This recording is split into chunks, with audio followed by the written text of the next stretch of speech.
ઓમ આનંદમ. મારું નામ મંજુલાબેન આર વેકરિયા છે. હું યોગ દ્વારા નવું જીવન પામી છું. એટલે મારી ખુશી અને જીવનમાં યોગનું મહત્વ તમારા સમક્ષ રજૂ કરું છું. મારા શરીરમાં શરીર ઓછું અને રોગ વધારે હતા. એમ સમજો કે બધા જ રોગ મને હતા. 20 વર્ષથી બ્લડ પ્રેશર, ડાયાબિટીસ, થાઇરોઇડની તકલીફ હતી. બધા સાંધા જકડાઈ જાય અને અતિશય દુખે. મારાથી ઘરનું કામ પણ ન થાય. પૂરું શરીર જકડાઈ જાય, ખાલી ચડી જાય, છાતીમાં ગભરામણ થઈ જાય. મારાથી ચાલી પણ ન શકાય. અણશક્તિ જ લાગે. માનસિક નબળાઈ, નેગેટિવ વિચારો જ આવે. જીવન એક બોજારૂપી બની ગયું. 15 થી 17 ડોક્ટરની દવા ખાધી, પણ રોગ અટકવાના બદલે વધતા જ જાય. લગભગ 3.5-4 લાખ રૂપિયાની સારવાર પાછળ ખર્ચી નાખ્યા. રોગ અને પીડામાં જરા પણ ફરક નહીં. મને એમ થઈ ગયું કે હવે તો જિંદગી આમ જ કાઢી નાખવાની છે.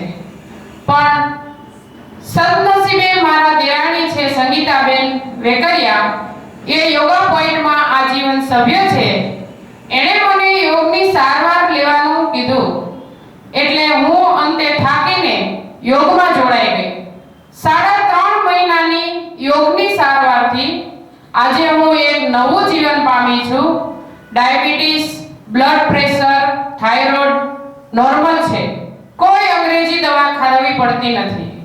બધા જ કામ કરું છું. નખમાં રોગ નથી. હવે તો હું નિયમિત પ્રાણાયામ અને ધ્યાન સાધના કરું છું. દિવ્ય યોગ પરિવારના યોગ કેન્દ્રમાં હું આજીવન સભ્ય થઈ ગઈ છું. બધા જ ભાઈઓ તથા બહેનોને મારે કહેવું છે કે જો હું યોગા પોઈન્ટમાં ન જોડાઈ હોત તો કદાચ હું જીવતી ન હોત. પણ એ જીવન કેવું હોત એ યાદ કરીને પણ હું ધ્રુજી ઉઠું છું. રોગ હોય કે ન હોય, બધાને યોગ કરવો જ જોઈએ, જેથી કરીને ભવિષ્યમાં રોગ ન આવે. હું સંસ્થાની દિવ્ય યોગ પરિવારની નીરુ દીદીની અને આચાર્યશ્રીની આભારી છું. સાથે સાથે મારા દેરાણીની સંગીતાબેનની પણ હું આભારી છું.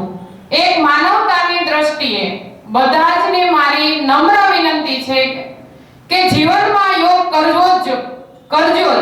તમે પણ નવા જીવનનો અનુભવ કરશો. ઓમ નમઃ શિવાય.